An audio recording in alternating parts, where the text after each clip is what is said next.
Inendorso ng Makabayan at ng Gabriela Women's Party ang verified impeachment complaint na ito laban sa pangalawang Pangulo, Sara Duterte. Dahil matagal nang hinihintay ito ng taong bayan. Nabigyan natin ng daan na imbestigahan at magkaroon ng pagdinig sa pamamagitan ng impeachment proceedings, iyong walang hapas na pagwawaldas ng pondo ng bayan, lalong-lalo na sa pag-abuso ng confidential at intelligence funds na nasa 612.5 million pesos. Hindi biro yan sa panahon na napakataas ng presyo ng bilihin, naghihirap ang sambayan ng Pilipino sa napakabigat ng mga buwis. Samantalang winawaldas lang pala ng ating mga matataas na officials. Kaya hangad natin na mabigyan daan ang pagtinig na ito at mapanagot ang lahat ng kurakot. Sa bahagi naman ng kabataan, ako po ay complainant kung unang final ang impeachment complaint kay VP Sara Duterte last December 4, 2024.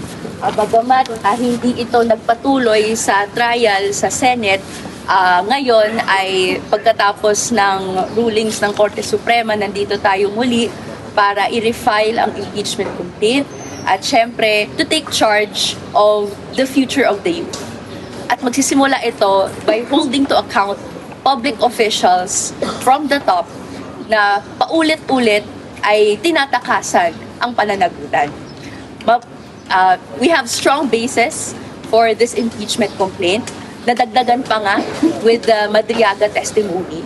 So, ang ating muling hiling ay sa House Committee on Justice o kung ano mang kapalaran nito sa House, ay agad mabagsakan na merong probable cause for impeachment, matransmit po ito sa Senate, at magsimula ang trial and that it proceeds forthwith.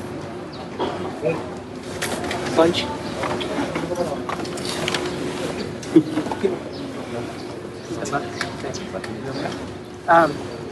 Last week, sa Presidente tungkol sa flood control, corruption.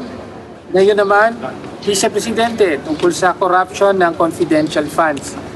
Ganyan po kabulok ang ating gobyerno na ang dalawang pinakamataas na opisyal ay umaharap sa impeachment complaint. Pero tumutugon po tayo sa panawagan ng taong bayan na lahat ng sangkot dapat panagutin.